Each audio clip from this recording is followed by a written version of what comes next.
한민족 방송을 사랑해주시는 동포 여러분, 안녕하셨습니까? 보고 싶은 얼굴, 그리운 목소리 이소연입니다.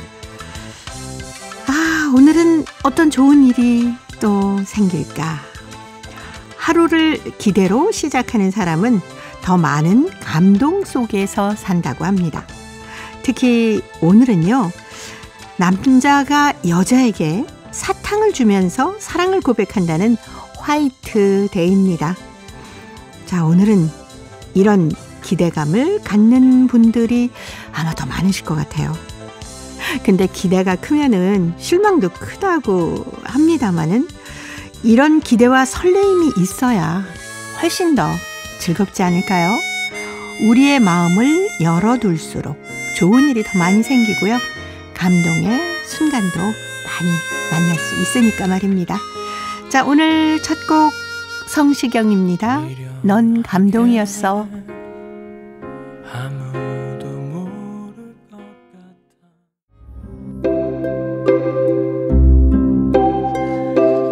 동포 여러분의 편지 사연으로 함께합니다. 행복우체통 화요일의 편지 손님 홍익대학교 글로벌경영학과 전춘화 교수님입니다. 어서 오십시오. 안녕하세요. 자, 오늘 화이트데이. 네, 맞네요. 2월 네. 14일이 지난 지 얼마 안 되는데 벌써 그쵸? 화이트데이도 됐네요. 그러니까요. 네. 자, 오늘은 뭐 남자가 여자에게 사탕을 준다고 하는데 뭐 이건 뭐 특별히 뭐 정해져 있는 건 아닙니다만은 그래도 서로가 어떤 관심의 표현, 사랑의 표현 뭐 이런 게 아닐까요? 네, 어떻게 보면 주고받고 하는 네. 날이다 이래서 아까 화이트데이를 했잖아요. 중국도 마찬가지로 마이스 징련지 이렇게 얘기하거든요. 하얀 발렌타인데이다 이렇게 네. 얘기해서 네. 사실 어떻게 보면 그 2월 14일에 발렌타인스데이 이어서 남자가 이제 담례하는 네. 날이다 이렇게 상업에서 주로 좀 많이 그렇죠. 활동을 하는 것 같습니다. 네. 그리고 또 초콜릿 받았으면 사탕도 줄 줄 알아야 되는 거 아닙니까? 맞아요. 또 이날 되면 사실 2월 14일 날에 이제 발렌타인스데이를 지나면 사람들이 굉장히 연인들이 굉장히 친해졌잖아요. 네. 그래서 바로 이제 다음 달에 또 한 개 기념일 되니까 연인들은 좋죠. 근데 연인이 없는 사람들 이날은 진짜 그러니까요. 많이 조금 뭐 슬플 것 옆에 같아요. 친구가 사탕도 좀 나눠 먹고 그래야죠, 뭐. 그렇죠. 그렇기도 하고 또 어떻게 보면 제가 젊었을 때 생각해 보니까 네. 남자친구 없을 때 야, 너 남자친구도 없는데 나라도 널 줘야지 이러면 더 얄밉던 생각이 나요. 고마우면서도 또 얄미워요. 그렇죠. 그래. 나도 곧 생길 거야. 뭐 이런 마음이 들기도 하고. 네, 맞아요. 예. 네. 근데 사실 그 어떤 기대감을 갖고 하루를 시작한다는 건 훨씬 더 그 기쁜 에너지가 많은 날 아닐까요? 어쩔거나 그 연인이든 네. 연인이 곧 될 사람이든 고백하는 날로 어떻게 보면 또 되어 있잖아요. 아니면 그렇죠. 내가 애정을 지금 사랑하고 있다면 그 사랑을 한 번 더 확인하는 날로 되어 있기 때문에 옆에 있는 분들도 사실 굉장히 보기만 해도 기쁘고 네. 또 결혼하는 사람들도 사실 이거를 굉장히 중요하게 생각하는 그렇죠. 분들 많아요. 특별히 여자분들. 네. 오늘 무슨 날인지 아냐 이러면 남편이 무슨 날인데 생일이야 이렇게. 네, 젊은 연인도 그렇습니다만은 사실 그 부부 사이에도 발렌타인데이, 화이트데이 뭐 이런 걸 떠나서 뭐 가끔씩은 이렇게 어떤 젊은 친구들의 그 기쁜 그 행동들을 좀 약간 흉내내면서 네. 초콜릿도 슬그머니 전해주고 맞아요. 예, 사탕을 조그만 상자에 넣어서 이렇게 선물도 하고 그러면 참 생활 자체가 기뻐질 것 같아요. 그리고 생활이라는 게 사실 너무 평범하잖아요. 근데 평범한데 꼭 생일이나 뭐 네. 기념일 외에 1년이 시간이 기니까 이런 기념일을 또 기념일 날 보면 초콜릿이 얼마 하지 않잖아요. 그렇죠. 좋아하든 안 하든 네. 초콜릿과 꽃과 뭐 약간의 어떤 선물이나 뭐 네. 돈이면 더 좋고요. 그러면 훨씬 그 감정이 이 사람 나를 지금 생각하고 네. 있구나. 네. 그리고 또 나이가 조금 있으시면 오히려 젊은 사람들이 이런 기념일을 함께 쉬면 더 느낌이 좋아요. 뭐. 젊어지는 것 같잖아요. 네, 그리고 이제 이날 되면 아마 한국도 마찬가지인데 좀 데이트하기 좋은 장소는 이미 다 예약이 되어 있어요. 맞습니다. 그냥 나를 거기에 몸담그는 것만 해도 가만히 있어도 사실 행복해지거든요. 네. 잘 활용하길 바라겠습니다. 있습니다. 네, 그게 바로 상대방에 대한 어떤 관심의 표상이기 때문에 맞아요. 좀 표시해주면 좋을 것 같아요. 사랑을 표시해야 되잖아요. 네. 그리고 이날은 꼭 뭐 남자가 더 많이 표현해야 되고 여자가 더 많이 네. 표현하기보다는 생각을 더 많이 하시는 분이 그렇죠. 표현을 하게 되면 그냥 덩달아서 같이 축하하는 기간 되면 얼마나 좋을까. 네. 제가 아는 한 분이 굉장히 재밌는 거는 그 말 해요. 나는 돈을 많이 못 버는데 내 와이프는 너무너무나 자기를 좋아한대요. 그래서 어떻게 하는가 했더니 1년의 기념일을 다 챙기는 거예요. 근데 그냥 와이프만 알게 챙기는 게 아니라 네. 회사에다 보낸대요. 오. 그러면 회사분들이 너무너무 부러워하니까 그렇죠. 예를 들어서 이게 비교되잖아요. 네. 벌써 결혼 몇 년 차인데 아직도 이런 걸 챙기냐 이러면서 네. 와이프가 회사 가서 남편이 그 안 좋은 얘기를 할 수가 없게 만든대요. 그렇겠네요. 그리고 옆에 분들이 계속 얘기하죠. 남편 얼마 좋은가 이렇게 로맨틱하고 이러면 자기도 막 세뇌돼가지고 그 동안은 한 번 딱 해주면 한 달이 편안하대요. 그래서 달마다 이렇게 이벤트를 굉장히 적은 돈이지만 내 마음 네. 성의껏 하니까 행복하게 잘 살더라고요. 네. 완전히 꽃길만 가시는 분이군요. 네. 자, 이제 행복의 채통 열어보겠습니다. 첫 번째 사연이 중국 길림성 연길시에서 김섭 씨가 보내오셨습니다. 사라져가는 우리말과 글. 전춘아 교수님이 먼저 소개합니다. 전일이 나는 친척집 조카 되는 결혼식에 초청되어 갔었는데 그때 맞띄었던 일로 하여 무척 근심과 걱정이 되는 심정이다. 글쎄 나를 보고 조카가 인사하는 것이 니하오 라고 하면서 중국말로 인사를 하니 나는 별로 반갑지 않았다. 야, 내가 조선족인데 안녕하십니까 라고 조선말로 인사를 해야지 어째 한족말로 하느냐? 이제 중국에서 조선말과 글이 필요 없습니다. 뭐라고? 나는 그저 속으로 한숨만 내쉬었다. 글쎄 중국에서 살면서 중국말과 글을 열심히 배우고 응용하는 것은 응당한 일이지만 우리 후대들이 우리말과 글을 뒷전으로 여기며 중시하지 않는 것이 매우 안타깝다. 지난 50년대에는 우리 연변의 우리 민족이 70%가 되던 것이 지난해 우리 연변존족 자치주가 세워지는 70돌시 되는 지금은 되려 우리 민족 인구가 겨우 30%밖에 안 된다고 하고 민족 인구 감소를 하여 우리말과 글이 자연스럽게 점점 사라지게 되는 안타까운 현실이다. 그렇게 민족 인구가 줄어들면서 우리 민족의 학교들이 없어지고 우리 후대들은 별 수 없이 한족 학교에 입학하게 되는 현실이다. 주위를 살펴보면 지금 세대들이 결혼을 하고 가정을 이루는데도 애로가 많다. 적지 않은 젊은이들이 자기 민족의 대상을 찾기 어려워 한족 젊은이 중에서 대상을 찾아서 한족한테 시집, 장가드는 일이 다시 하겠습니다. 한족한테 시집, 장가드는 일이 푸슬하다. 결혼식을 하는 나이 그 조카도 한족 여자한테 장가를 드는 것이었다. 지금 우리 친척 집에서 하여도 한족 여자를 데려온 사람이 4명이나 되고 한족 남자한테 시집을 간 사람이 3명이나 된다. 지금 우리 집에도 손자 손녀가 있는데 올해 안 되면 시집 장가를 갈 나이가 된다. 앞으로 나이 손자 손녀가 어떤 대상을 얻겠는지 근심이 태산 같다. 내가 이런 근심을 하면 나의 아들 며느리는 이렇게 말하면서 대수롭지 않게 여긴다. 아버지, 근심을 해서 쓸 데가 없어요. 아버님, 민족이 달라도 언어 글이 소통되고 서로 마음이 맞으면 잘 살지 않을까요? 개방 시대의 형세에 따라 사는 것도 옳은 것 같다. 지금 지구촌이 서로 소통하면서 국제 결혼을 하는 것이 대세인데 내가 근심한들 무슨 소용이 있으랴.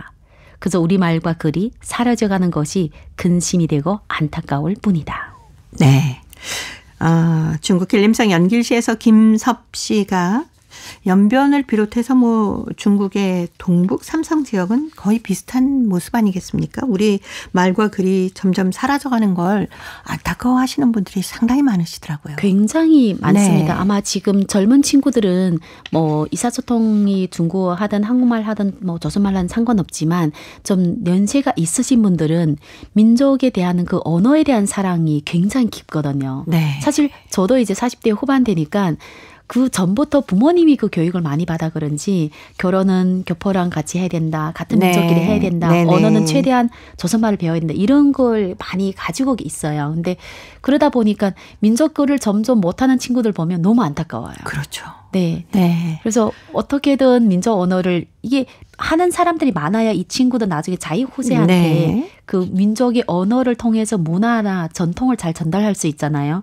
근데 인구 감속이 되니까 주위에 사실 자기 또래 민족보다는 다 다른 한족 네. 분들 더 많으니까 당연하게 한족들과 많이 어울리면 그렇죠. 한족 중국말 더 많이 하게 되고. 네. 그래서 이 문제는 앞으로 이제 저희 이제 중국에 있는 교포들이 많이 해결해야 되는 문제 아닐까 하는 생각이 많이 듭니다. 네. 특히 또 이제 중국하고 한국하고 수교가 되면서 한국으로 많은 우리 동포분들이 오셨잖아요. 네. 그래서 여기 김섭 선생님이 말씀하신 것처럼 인구가 급격히 많이 줄어들었기 때문에 학교에 갈 아이들이 없는데 폐교되는 건 또 당연한 일이고요. 너무 많죠. 네. 어떻게 보면 중국의 개혁 개방을 하면서 중국에 있는 교포분들이 중국의 남쪽으로 내려가서 일을 하거나 아니면 한국으로 오거나 네. 아니면 또 다른 나라로 다른 그러니까 이렇게 대도시도 가고. 네, 다른 네. 대도시 다른 나라로 가다 보니까 그 현지에 있는 교포분들이 점점 적어서 폐교가 있는 현상이 상당히 많습니다. 네. 80년대만 해도 거의 2,000여 개 되는 조선족 학교가 지금은 200개도 안 되거든요. 그때 네. 몇 년 전에 통계를 보니까 182개 정도 남았다고 합니다. 그러면 그 전에 있던 꽉 찼던 학교 학생들이 일단 인구 감속도 있지만 대이동 때문에 많이 줄어들지 않았는가. 그럼 당연히 언어를 어떻게 보면 남아있는 친구들은 한족 학교를 택할 수밖에 그렇죠. 없는 상황이 벌어지죠. 네. 뭐 그렇게 되다 보면 당연히 한족하고 결혼할 수밖에 없는 현실 아니겠습니까? 맞아요. 어떻게 네. 보면 어릴 때부터 한족 학교를 다니고 또 한족 동네 살다 보면 생활 습관이나 생각이나 언어나 다 한족이에요. 어떻게 보면 너무 익숙되어 있다 보니까 그렇죠. 민족은 난 알고 있는데 네. 뭐 한족과 사는 것도 문제없다 이러면 자연스럽게 한족하고 같이 결혼을 하게 되고 물론 이게 결혼하는 거는 나쁜 건 아니지만 점점 이렇게 네. 지나다 보면 또 여자가 시집 가면 보통 이제 호구를 올릴 때 민족을 아이를 낳게 되면 보통 한족으로 이렇게 쓰는 그렇죠. 경우가 많거든요. 네. 그럼 점점 인구가 더 줄어들 수밖에 없으니까 많이 안타깝습니다. 네. 어떤 방법이 있을까요? 이게 중국에 살다 보면 당연히 중국어를 잘 배워야 되는 것도 중요하지만 어릴 때 저희들 때는 그랬거든요. 초등학교 때는 거의 다 이제 유치원과 초등학교를 조선족 학교로 보냈습니다. 네. 아이들이 조선족 학교를 벗어나면 정말 많이 하지만 어쩔거나 학교에서는 교포들이 많이 사니까 네. 선생님도 그렇고 우리말 조선말을 쓰죠. 쓰기 때문에 네. 나중에 성인 돼도 그 기본 바탕이 있거든요. 그럼요. 그리고 부모님들이 저희 때는 무조건 조선말을 하게 했어요. 그러니까 아이들끼리는 중국말 하는데 부모님하고는 자연적으로 네. 부모님하고 조선말 해야 되겠다. 가정에서는 네. 우리말 쓰고. 네. 그래서 학교에서 채우지 못하는 거를 부모님께서 좀 많이 관심을 주고 아이한테 그 교육을 좀 하거나 아니면 뭐 학원은 아니지만 네. 저희들 온라인이나 오프라인 보게 되면 이렇게 우리말, 우리 민족 문화를 알기 이런 활동을 참 많이 참여해서 이중 언어를 알고 있는 거랑 알고 있지 않은 건 정말 아이한테는 좋은 기회가 되거든요. 그럼요. 네. 네. 우리 동포분들이 우리말도 잘 하시고 또 네. 한어도 잘 하시면 그렇죠. 뭐 직장 생활을 하거나 사회생활 하는데도 훨씬 더 도움이 될 텐데 그것까지 조금 생각해 주셨으면 네. 좋겠어요. 그래서 부모님들은 지금 당장 아이가 두 가지 언어를 배울 때 불편하지 않을까 이렇게 생각하는데 네. 두 가지 언어를 가르쳐 주는 것이 아이가 나중에 어른 됐을 때는 정말 그 아이한테 길을 하나를 더 열어주는 것 똑같습니다. 그럼요. 우리가 언어를 네. 하나 더 알게 되면 보는 것도 또 달라지거든요. 그렇기 때문에 부모님들이 꼭 아이한테 민족 언어와 네. 또 자기가 살고 있는 지역의 언어를 잘 가르쳐 주길 바라겠습니다. 네. 첫 번째는 아무래도 가정에서부터 우리말을 좀 자주 많이 사용하셔야 될 것 같아요. 맞습니다. 그래야 이제 밖에 나가서도 자연스럽게 우리말이 나오지 않겠습니까? 네. 그래서 부모님께서 지금 젊은 부모님들은 네. 본인이 자체가 중국말을 더 잘하거든요. 그렇죠. 그러다 보니까 조선말 할 줄 알아도 네. 두 분이 계속 중국말을 해요. 그런 상황보다 집안에서 최대한 조선말로 할 수 있는 이런 환경을 차려주는 것이 부모님의 역할이 아닐까. 못하면 그러면 자기가 할 만큼 네. 그렇게 했으면 좋겠습니다. 그러다 보면 아이도 우리말에 대해서 관심도 갖게 되고 네. 우리의 문화에 대해서도 아 이게 뭐지 하고 공부도 할 수 있고 훨씬 더 좋을 것 같은데 일단 조금 신경 써주셨으면 좋겠네요. 그렇죠. 일단 언어를 알아야 네. 내가 문화에 관심을 가질 수 그럼요. 있지. 언어를 모르는데 문화에 관심 가지는 거는 깊게 못 들어가요. 그래서 항상 언어 언어로 한 개의 도구로 다양하게 네. 민족의 문화나 역사나 이거를 잘 배우면 훌륭한 인재를 양성하는 데 도움 많이 될 것 같습니다. 네. 김섭 선생님이 생각하시는 것처럼 아이고 나 하나 걱정한다고 뭐 되는 일도 아니지만 참 걱정스럽다 하셨는데 많은 분들이 가정에서부터 우리 말과 글을 함께 사용하시면서 배워주는 그런 방법을 좀 많이 사용하셨으면 좋겠습니다. 악뮤가 노래합니다. 가나다 같이.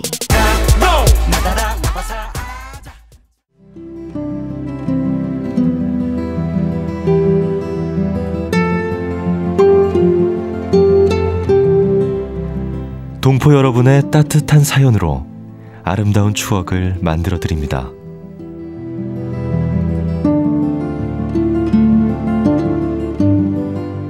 보내실 곳은 대한민국 서울특별시 영등포구 여의공원로 13 KBS 한민족방송 보고 싶은 얼굴 그리운 목소리 담당자 앞이고요. 인터넷 주소도 알려드립니다.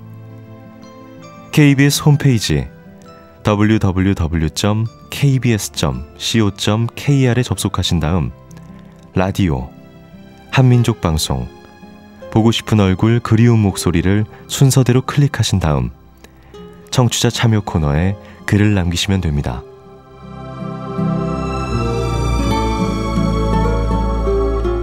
정다운 이야기와 아름다운 음악이 있는 보고 싶은 얼굴 그리운 목소리, 동포 여러분과 늘 함께하겠습니다. 화요일에 행복우체통 홍익대학교 글로벌 경영학과 전춘아 교수님과 함께하고 있습니다. 자, 오늘 두 번째 사연 중국 길림성 연길시 박유정 학생이 보내왔습니다. 매력이 넘치는 내 고향 모아산. 이런 글인데요. 제가 소개해 드릴게요. 아름답고 곳곳에 톡톡 튀는 매력이 넘치는 내 고향 연변. 저는 오늘 내 고향 연변의 서남쪽에 위치해 있는 모아산을 소개하렵니다. 봄이 되면은 모아산에는 만물이 소생하고 나뭇가지에 애잎들이 뾰죽뾰죽 고개를 내밀고 풀밭에는 여러 가지 풀들이 파릇파릇 돋아납니다. 새 생명이 시작되는 것 같아 나도 몰래 마음이 설렙니다. 눈 석인 물은 작은 개울물을 이루어서 졸졸 노래를 부르며 먼 여행을 시작합니다. 봄날의 모아산은 참으로 활기로 차 넘치는 매력 덩어리입니다. 여름이 되면 모아산에는 새 옷을 갈아입은 나무들이 무성하게 자랍니다. 나뭇가지 사이로 천만 갈래 금빛 햇살이 신나게 숨바꼭질을 하며 우리에게 편안하고 시원한 휴식 공간을 선물합니다. 풀밭에서는 활짝 웃음을 터뜨린 알록달록 꽃들이 화중왕 선발전을 펼치면서 나더러 공정한 평심을 부탁합니다. 여름날의 모아산은 관광객들과 등산객들의 눈과 마음을 사로잡는 정말 매력이 넘치는 계절입니다. 또 가을이 되면은 모아산에는 오색 찬란한 옷을 갈아입은 나무들이 패션쇼를 펼칩니다. 초록, 노랑, 주황, 빨강. 단풍잎들이 나풀나풀 춤추며 땅 위로 날아내립니다. 아, 정말 너무 예뻐. 나도 모르게 감탄을 금치 못합니다. 가을의 모아산은 나의 꿈도 더 한층 높여주는 것 같아서 아낌없는 칭찬을 보내고 싶은 한 폭의 아름다운 유채화 같습니다. 겨울이 되면은 모아산에는 하얀 눈이 두툼히 내립니다. 겨울에 모아산에 가보면 마치 겨울 왕국에 온 것만 같습니다. 나무들은 두툼한 하얀 솜옷을 입고 명년에 더 활기찬 모습을 꿈꾸며 달콤한 꿈나라에 빠져서 우리들이 눈싸움에 빠져 웃고 떠들어도 깨어날 줄 모릅니다. 겨울의 모아산은 아름다운 꿈을 키워주는 동화 세계입니다. 1년 4시절, 자신만의 넘치는 매력을 풍기는 모아산. 고향의 모아산을 사랑하는 나는 소리 높이 자랑하고 싶습니다. 여러분들도 한 번쯤 매력 덩어리 모화산에 가보시기를 적극 추천합니다. 네, 박유정 학생의 매력이 넘치는 내 고향 모화산이었습니다. 저희 그 행복우체통에 모화산 얘기가 많이 나오죠. 많이 나와요. 네. 저 굉장히 가보고 싶어지는 곳 중에 하나입니다. 네. 연길에 가게 되면 물론 이제 뭐 백두산 가는 경우도 있지만 네. 거기는 또 백두산에 연길에서 한 몇 시간 가야 되거든요. 그렇죠. 근데 모화산은 연길에 있는 그 주민들과 그 지역에 있는 연변에 있는 지역에 있는 분들이 애용하는 그 지역 주민이 좋아하는 산이에요. 네. 그냥 도시에서 한 5km 정도? 굉장히 가깝고 예. 그리고 버스가 이제 모화산 산 아래까지 가기 때문에 또 산이 굉장히 낮아요. 한 500m 정도? 해발 500m 정도니까 네네. 남한산성이 아마 한 600m 정도가 되는데 또 그 정도로 험하지는 않아요. 근데 이 산이 먼 데서 보게 되면 딱 그 모자 같게 생겼거든요. 그래서 모화산인가요? 모화산이란 모자가 모자란 모자입니다. 네. 그 안은 그냥 그 모자를 얼화음 넣어서 얼산이거든요. 산이 산이니까. 그래서 네. 모자 같은 산 이렇게 되어 있어서 산이 굉장히 아름다우면서 네. 지형이 또 높은 편이에요. 지형이 높다 보니까 산에서 위에까지 올라가는 거는 힘들지 않는데 위에 서게 되면 전 그 연길 시내가 다 보일 정도로. 네. 그래서 주말 되면 저희 부모님도 보니까 뭐 심심하면 모화산에 가서 뭐 식사도 하시고 네. 등산도 뭐 어르신들이 걸어도 힘들지 않게 이렇게 다 잘 가볍게 가실 수 있는. 예. 네.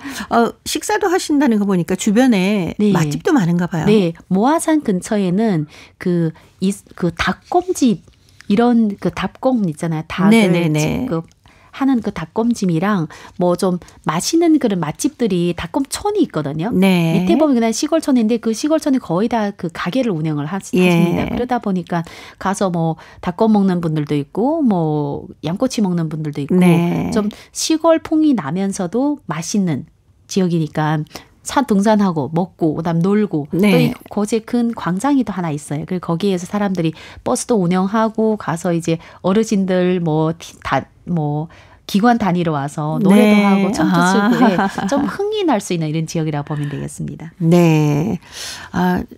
뭐 쉽게 생각하면 우리나라의 남한산성 네. 그쪽에도 왜 맛집도 많고 그리고 아주 산세가 높지 않기 때문에 등산하기도 좋고. 맞아요. 괜찮잖아요. 그렇죠. 비슷한가 봐요. 네. 남한산성 정도 규모는 아닙니다. 산이 크진 않아요. 네. 남한산은 약간 여러 개 도시 크죠. 이렇게 네네네. 광주시, 성남시, 하남시, 예. 뭐 서울시 이렇게 다 했는데 그 정도 크기는 아닌데 산에 올라가면 정상 올라가면 거의 이제 작아요.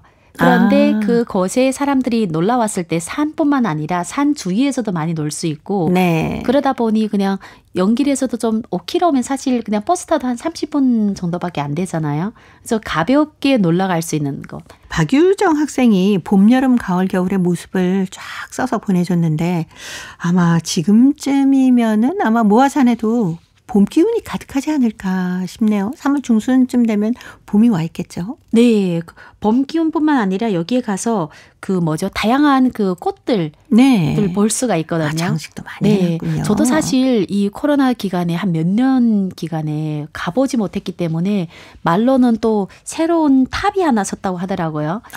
네. 전국에서 제일 높은 181m 되는 탑을 이게 아마 기상을 이제 알아보는 그런 레이더 탑 같은데 네. 정확하게 어떤 탑인지 모르겠지만 사진으로 봤어요.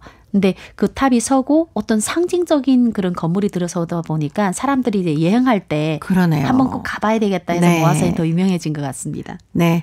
아마 그 연길 쪽으로 여행을 가시는 분들도 나도 한 번쯤 들려봐야 되겠다. 네, 맞아요. 하고 가보실 것 같은데요. 그리고 타이틀도 제가 있을 때는 그냥 모화산이거든요. 네. 근데 지금은 국가 산림공원이라고 지어져 있어요. 그럼 벌써 네. 격이 달라졌단 말이에요. 그렇죠. 다음에 제가 중국 들어가게 되면 모화산은 친구랑 같이 한번 산책도 하고 주위 뭐가 있는지 보고 와서 다시 네. 말씀드리겠습니다. 최정자의 고향 산천 들으시면은 아마 한국에 와 계신 많은 동포 여러분들은 나 그때 모화산 갔을 때 이랬었어 하고 생각들 많이 나실 것 같습니다. 자, 이 노래 들으면서 홍익대 글로벌 경영학과 전춘하 교수님과는 또 다음 주에 뵙겠습니다. 고맙습니다. 감사합니다.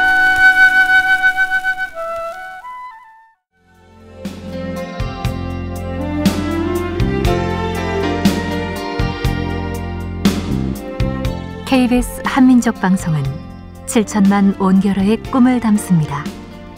지구촌 곳곳으로 뻗어나간 한민족의 중심 채널 KBS 한민족 방송은 더 나은 미래를 위한 초석이 되고자 합니다. 여기는 대한민국 서울에서 보내드리는 KBS 한민족 방송입니다. KBS 한민족 방송 보고 싶은 얼굴 그리운 목소리 듣고 계십니다. 동포 통신원들과 전화를 연결해서 동포 사회의 새로운 소식을 듣습니다. 통신원 리포트인데요. 오늘은 중앙아시아 카자흐스탄 그리고 러시아 살린의 소식 준비했습니다. 먼저 카자흐스탄의 김상욱 통신원 만나보도록 합니다. 김상욱 통신원 안녕하셨습니까? 예, 안녕하세요. 네, 반갑습니다. 카자흐스탄에서 4년 만에 3.1절 기념 행사가 다시 열렸다면서요? 예, 카자흐스탄 고려인 협회와 독립유공자 후손회는 코로나19로 중단되었던 3.1절 기념 행사를 4년 만에 다시 열었습니다. 카자흐스탄 국립고려극장에서 지난 26일에 열린 이 행사는요, 3.1운동의 역사적 의의와 기억을 담은 특별 영상 시청, 그리고 어린이 독립유공자 후손들의 독립선언서 낭독, 조국의 독립을 바라는 결의의 염원을 담은 고려극장의 공연, 그리고 어린이 가무단 남성이 준비한 내 나라 공연에 이어서 독립운동가 김학만 선생의 후손 김빅토르 선생의 선창에 따라서 만세 잡창 이런 순으로 진행이 되었습니다. 고려극장이 유관순 열사와 또 연해주 지역의 고려인 독립운동가의 대화 형식을 빌어서 3.1운동의 의미와 실상을 부각시키는 공연은요. 이 공연은 공연 선보였는데요. 객석의 일부 관객들은 눈물을 훔치기도 했습니다. 네. 박다짜나 독립유공자 후손 회장은 기념사에서 고려인 협회와 고려극장의 적극적인 참여와 또 자원봉사자들의 헌신으로 인해서 행사가 잘 진행됐다라면서 조국 독립을 위해 헌신한 선조들의 활동을 후대들과 함께 다시 한번 생각해 볼 수 있는 뜻깊은 자리였다고 말했습니다. 신유리 고려인협회장은요, 방방곡곡에 울려 퍼진 대한독립 만세의 함성은 4년 뒤인 3월 1일에 3월 1일이라는 이름의 신문을 탄생시켰다 하면서 연해주에서 창간된 이 신문의 창간 후에는 기미 독립선언서 전문이 실렸고 이후 고려인들의 고난과 영광의 역사를 100년 동안 기록한 고려일보가 되었다고 자리에서 말했습니다. 네. 이어서 주 알마티 조명사관의 박내천 조영사도 축사를 했는데요. 카자흐스탄은 해외 어느 곳보다 많은 독립운동가들이 생을 마쳤고 또 후손들이 다수 거주하고 있는 특별한 곳이라면서 독립유공자와 유가족 예우에 부족함이 없도록 정성을 다하여 나라를 위해 헌신하신 분들을 위한 지원과 노력을 아끼지 않겠다라고 말했습니다. 참고로 카자흐스탄에는 독립운동가인 최재형 선생 그리고 이동희, 계봉우, 민공호 선생 등등 여러 독립운동가들의 후손 한 550명 살고 있고요. 또 이들 이외에도 홍범도 장군의 부대원으로서 또는 이동희 선생과 함께 활동했던 이름 없는 많은 독립유공자들의 후손들이 살고 있습니다. 네. 그리고 지난 3월 8일이 세계 여성의 날이었는데 이 카자흐스탄에서는 고려인 장교 클럽이 주최한 남성의 날 기념 행사도 열렸었네요. 예, 그렇습니다. 정말 여기는 여성의 날도 있고요. 당연히 네. 남성의 날도 있습니다. 이 알마티 고려민족중앙회 산하에 장교 클럽이라고 있는데요. 네. 지난 23일 남성의 날을 맞아가지고 알마티에 거주하는 우리 고려인 원로 또 퇴역군이 아프가니스탄 참전 군인들을 초청해서 식사를 대접하면서 춤과 노래가 곁들여진 아주 다채로운 기념 행사를 가졌습니다. 이 남성의 날은요, 원래 구소련 시절에 조국 수호자의 날 또는 군인의 날로 이제 기념되어 오던 날인데요. 네. 고려인들은 지금도 이날 다 같이 모여서 함께 축하를 하고 행사를 갖습니다. 동포사회 원로 그리고 또 퇴역 군인들이 참석을 했습니다. 일부 참가자들은요, 가슴에 훈장을 달고 나왔는가 하면 구소련 시절의 군복을 입고 나온 참전 노병도 있었습니다. 이들은 음악이 흘러나오자 왈츠를 추면서 청년 장교 시절 당시로 돌아가는 듯 했습니다. 네. 비단길 합창단 다음이면서 이번 행사 사회를 본 김스벨라나 씨는요, 이렇게 말을 했습니다. 오늘은 남성들 위한 날인데 특히 참전 노병들과 현역 군인들이야말로 오늘의 주인공이다라고 말했고요. 또 남성의 날에 대해서 자세히 또 설명을 곁들였습니다. 구소련 군대 전신인 붉은 군대가 만들어진 1922년 2월 23일을 기념해서 만들어졌고, 그리고 또 이 구소련 시절에서부터 지금까지 지켜지고 있는 큰 국경 중에 하나다라고 이제 설명을 곁들였습니다. 네. 이 아까 말씀드린 대로 이 장교 클럽은요, 우리 고려인들 중에서 군 장성 또는 군 간부를 역임한 사람들 중심으로 만들어져 있고요. 매년 해마다 남성의 날을 기념해 오고 있습니다. 네. 오늘 카자흐스탄 소식은 여기까지 듣겠습니다. 소식 잘 들었습니다. 예, 감사합니다. 네, 고맙습니다. 카자흐스탄의 김상욱 통신원이었습니다. 자, 이어서 러시아로 가보겠습니다. 사할린의 배순신 통신원 만나봅니다. 배순신 통신원 안녕하셨습니까? 네, 안녕하세요. 반갑습니다. 네, 반갑습니다. 지난달 2월 21일이 국제 모국어의 날이었습니다. 사할린에서도 국제 모국어의 날 기념 행사가 열렸다고 하는데 자세한 소식 전해주세요. 네, 2월 22일은 국제 모국어 날인데 유네스코가 1999년에 지정한 국제 기념일입니다. 이날 사할린 주향도 박물관에서 국제 모국어의 날 기념하는 행사를 가졌습니다. 행사에서는 모국어에 대한 재미있는 사실과 이야기를 여러 민족 사람이 얘기했습니다. 사할린 국립대 생물학 박사 올가 스렌다르지와 사할린 국립대 문학 박사 옐레나 이코니카와 교수, 유일한 니포 민족집 편집장 알렉산드라 후리운 등이 이런 이야기를 들려줬습니다. 또한 주향도 박물관 부장 진유리아 박사는 이날 사할린에서의 한국어 보급에 대해 이야기했습니다. 그는 사할린 동포 사회에서 한글 보급 특수성에 대해 이야기하면서 1959년에 유식 시인이 쓴 일기와 1949년에 동포 여성이 쓴 편지를 보여주었습니다. 네, 오늘 사할린 소식 여기까지 듣겠습니다. 배순신 통신원이었습니다. 소식 잘 들었습니다. 네, 감사합니다. 네, 고맙습니다. 2월 21일이 국제 모국어의 날이었습니다. 유네스코가 1999년에 지정한 국제 기념일인데요. 이날 사할린주 향토 박물관에서 국제 모국어의 날 기념 행사를 가졌다고 합니다. 향토 박물관 부장인 진율리아 박사는 이날 사할린에서의 한국어 보급에 대해서 얘기를 했는데요. 사할린 한인 동포 사회에서 한글 보급, 그 특수성에 대한 얘기를 하면서 1959년에 유시욱 시인이 쓴 일기, 또 1949년에 동포 여성이 쓴 편지를 보여주기도 했다네요. 그리고 사할린에 있는 조선 학교의 역사를 간략하게 소개하고요. 새 고려 신문사가 소장한 조선어 교과서를 보여줬다는 사할린 소식 전해드렸습니다. 자, 이제 퀴즈를 통해서 대한민국의 역사와 문화까지 배울 수 있는 퀴즈 한마당 보내드립니다.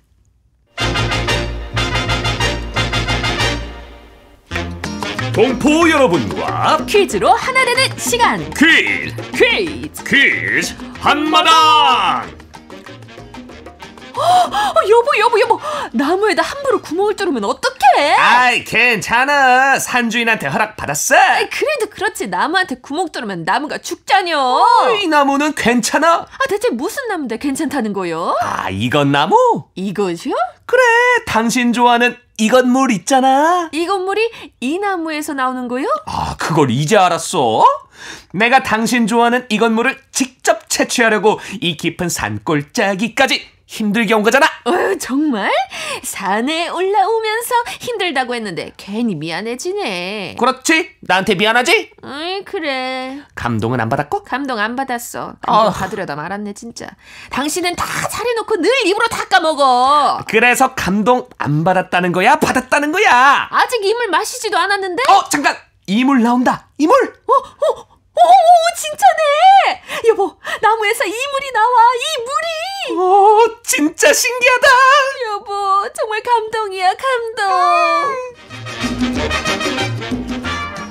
남편이 아내를 위해서 산에 가서 이물을 직접 채취까지 하네요. 그러네요. 아내를 정말 사랑하나 봐요. 이것의 이름은 뼈에 이롭다는 뜻의 한자어 골리수에서 유래했는데요. 이것 나무는 고로실나무, 오각풍, 수색수, 생목이라고도 합니다. 이것의 나무는 1m 정도 높이에다가 채취용 드릴로 1cm에서 3cm 깊이의 구멍을 뚫어서 호스를 꽂아 흘러내리는 수액을 통에다 받습니다. 이 나무의 수액은 해마다 봄, 경칩을 전후로 해서 채취하는데요. 특히 바닷바람이 닿지 않은 지리산 기슭의 것을 최고로 치고 있습니다. 한방에서는 이것을 풍당이라고 해서 위장병이나 폐병, 신경통, 관절염 환자들에게 약수로 이것을 했습니다. 이 물을 마시면 몸에 병이 생기지 않고 여름에 더위를 타지 않고 뼈가 아픈데 약이 되며 속병에 아주 좋아서 무병장수한다고 믿었습니다. 자, 여기서 문제 나갑니다. 빠밤! 고르쇠나무에서 분비되는 점도가 높은 액체를 말하는데요. 경칩 무렵에 이것나무에서 나오는 수액을 마시는 풍습이 있습니다. 이것을 골리수라고도 하는데요. 이것은 무엇일까요? 자, 보기 드립니다. 1번 고로쇠물, 2번 식혜, 3번 눈물. 정답을 보내주신 분 가운데 일주일에 한 분 추첨해서 소정의 상금이나 상품을 보내드립니다. 퀴즈 한마당. 지금까지 성우 이창현, 배아경이었습니다.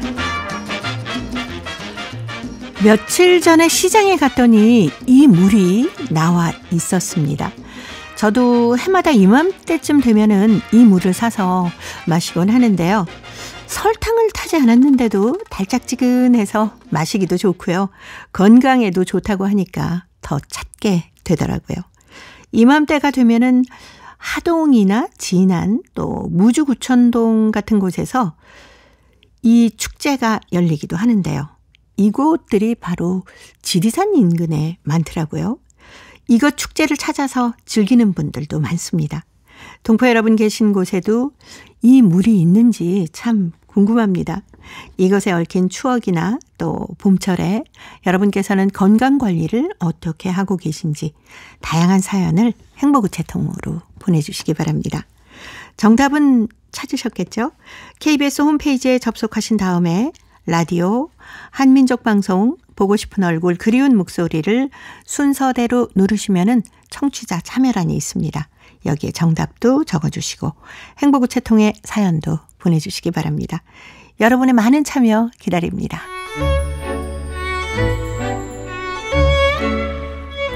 고려인들의 역사를 재조명하고 그들의 삶의 애환을 살펴보는 시간입니다. 고려인 이야기. 사단법인 고려인 마을 역사유물전시관의 김병학 관장님 전화로 만나보도록 하겠습니다. 관장님 안녕하셨습니까? 네, 안녕하십니까. 이 북극성 코로즈의 지도자가 된 김병학 선생이 벼농사의 생산성도 높여서 그 다른 어떤 코로즈보다 훨씬 더 생산율이 높았다고 하는데 김병학 선생이 이룬 업적으로 다른 건 또 어떤 게 있을까요? 이분은 참 다재다능하고 유능한 지도자였다고 생각이 드는 게 네. 처음에는 소련 정부에서 벼농사를 지어라 해가지고 목표를 2.7톤에서 3.4톤 사이로 이렇게 생산을 해라 했는데 그걸 2배를 뛰어넘는 그 헥터당 8톤을 또 생산해서 소련 정부를 놀라게 해줬거든요. 네. 그리고 그 당시에 또 그 우즈베키스탄은 러시아에서 그렇게 낙후 지역으로 분류를 해서 소련에서 당시에 농사질 때 가장 중요했던 게 어떤 트랙터, 당시에 트랙터 기계 보급소라는 게 소련 정부에 여러 군데가 있었습니다. 네. 그래서 이게 분리가 돼가지고 농사를 지으려면 우리처럼 뭐 산간에서 소가 쟁기를 끄는 밭농사를 짓지 않고 거기는 대규모이기 때문에 트랙터가 있어야 되는데 그런 것도 보급이 잘 되지 않았고 네. 또 다른 농기계 또 비료도 제대로 이렇게 보급해 주지 않고 그런 상황에서도 소련 정부를 놀라게 하는 2배 이상의 이 효과, 이 생산성을 높였는데 그런데 이 소련 정부에서 얼마 지나지 않아서 이 50년대 되자마자 이 벼농사를 짓지 말고 목화를 재배하라고 당장 이 종목을 바꾸라 했거든요. 그런데 사실 우리도 옛날에 목화 농사를 짓기는 일부 지었지만은 목화 재배에는 특화되지 않았죠. 그런데 목화 재배를 해 가지고도 이 당시 우즈베키스탄에 이렇게 보통 우즈베키인들이 전통적으로 지어오던 그 협동 농장의 이 목표량보다도 한 2배, 3배가 많은 이런 목화를 이렇게 재배해서 보여주고 네. 또 그 외에 이러한 그 생산성을 바탕으로 그 코로스가 부유해지니까 다른 어느 그 집단 농장도 이렇게 하지 못했던 문화시설들을 이렇게 갖췄는데 네. 학교, 병원, 보육원, 어린이집, 주택, 그리고 미용실, 약국, 도서관, 그리고 심지어는 극장까지 이렇게 만들어가지고 한마디로 고려인 조그만 자치 공동체를 네. 만들었다고 볼 수 있죠. 예. 그러니 다른 민족들은 진짜 고려인 대단하다라고 뭐 엄지손을 들었을 것 같은데요. 그렇게 할 수밖에 없었죠. 이 당시에 어떻게 말씀을 드려야 될까요? 1940년대, 50년대 소련에서 사실은 1939년부터 45년까지 그 소련이 2차 대전 전쟁 와중에 굉장히 많은 손실을 입었지 않습니까? 네. 그 국민들도 전쟁에서도 많이 죽고 또 여러 가지 그 경제가 피폐해질 대로 피폐해졌기 때문에 당시 소련 정부에서는 이 경제적인 식량 증산, 산업 증산을 굉장히 국가에서 이렇게 독려를 했습니다. 그래서 다른 이 농장들과도 이렇게 경쟁에도 붙이고 또 이렇게 경쟁에서 이긴 이 농장들에는 뭐랄까요? 어떤 적절한 이 포상을 함으로써 굉장히 이렇게 경쟁을 부추겼는데 그리고 또 당시에는 아직도 어떠한 새 국가를 건설해야 되겠다는 어떤 그러한 국민들의 그 마음들이 있어서 네. 누구나 이렇게 그 생산성을 높이기 위해서 뛰어들었던 시절입니다. 그럼에도 불구하고 우즈베크인이나 다른 민족들이 그렇게 더 많은 노력을 기울이고 또 고려인 김병화 대표가 지도하는 이 북극성 코로즈는 도대체 어떤 방식으로 농사를 짓기 때문에 이렇게 생산성이 높은지 수없이 와서 관찰도 해보고 그렇게 했습니다만은 그들은 그만큼의 어떤 생산성을 낼 수가 없었지요. 예. 그래서 당시에 그 독일과 소련의 전쟁이 일어나면서 고려인 코로즈에서 모금 운동까지 벌였다면서요? 당시에 모금 운동은 이러한 그 집단 농장들에서 대대적으로 다 벌어졌습니다. 네. 그런데 당시에 이제 소련 정부에서 한 톨의 식량도 부족하고 전쟁 시기였기 때문에 네. 또 이 모금 운동이 있어야지 이 군사장비, 무기도 구입하고 이렇게 하는데 그래서 정부에서 대대적으로 독려하고 이렇게 했는데 당연히 이렇게 부유한 고로즈, 생산성이 이렇게 현저하게 높은 고로즈만이 그 모금 운동에 더 많이 참여를 할 수 있었죠. 그러다 보니까 고려인들이 지도하는 이 고로즈들이 대부분 생산성이 높았기 때문에 네. 정말 모금 운동에 적극적으로 더 많이 참여를 하고 많은 이 지원금을 희사를 해서 그래도 소련이라는 나라가 독일 파시와 전투에서 이기는데 고려인들이 이렇게 큰 몫을 했던 것입니다. 예. 그러면 당시 그 소련 당국에서도 고려인 코로즈의 어떤 여러 가지 혜택도 좀 좋겠네요. 이제 혜택이라고 하면은 아무래도 그 전쟁 시기를 거치면서 적성 민족으로만 치부했던 이 고려인들이 그래도 국가의 산업 생산력에 그렇게 큰 공헌을 하고 또 이렇게 하는 과정에서 소련 정부의 관점도 조금은 변화해서 아직은 완전한 자유를 주지를 않았지만은 고려인들에 대한 태도가 조금 누그러졌죠. 그래서 거기에서 이렇게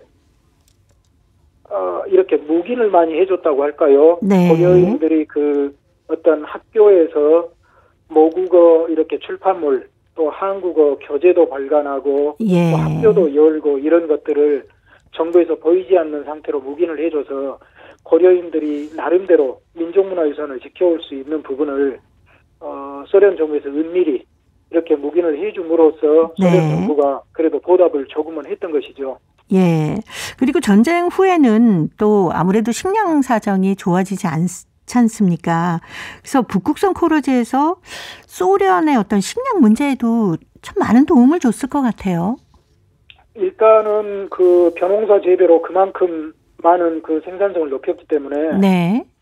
당연히 식량 문제에 도움을 줬고 또 하나는 우리가 생각해야 될 게 중앙아시아에서 고려인들이 이주되기 전에도 벼농사를 조금은 했었습니다. 그런데 그건 했다기보다는 연해주의 당시에 살던 고려인 일부를 데려와서 벼 재배 시험을 좀 했었어요. 네. 그래서 일부 조금씩 그 실험적으로 해보기는 했는데 그건 벼농사를 지었다고 볼 수도 없는 겁니다. 그런데 고려인들이 강제주 돼가지고 비로소 개척을 해서 벼농사를 크게 성공을 해가지고 쌀을 이렇게 이렇게 보급을 함으로써 중앙아시아 어떤 그 문화 양식도 바꾸고 음식 문화도 이렇게 바꿀 정도로 대대적인 이러한 그 영향을 미쳤습니다. 그래서 지금 중앙아시아에 보면은 기름 볶음밥이라는 밥이 있습니다. 네.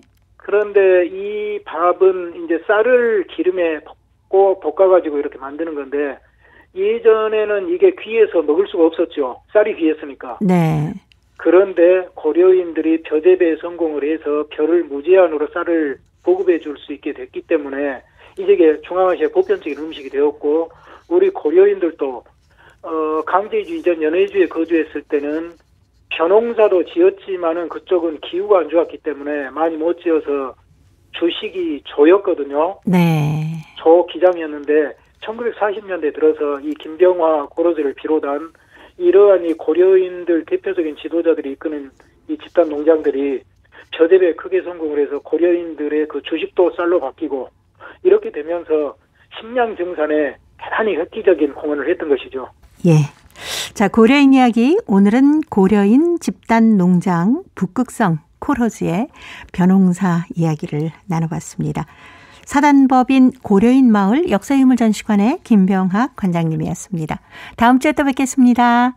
네, 감사합니다. 네, 고맙습니다. 자, 코로즈에서 목화도 많이 거두고 심어서 소출이 많았다고 하죠. 자, 오늘도 보고 싶은 얼굴 그리운 목소리 함께해 주신 동포 여러분 고맙습니다. 내일 이 시간 다시 찾아오겠습니다. 안녕히 계십시오.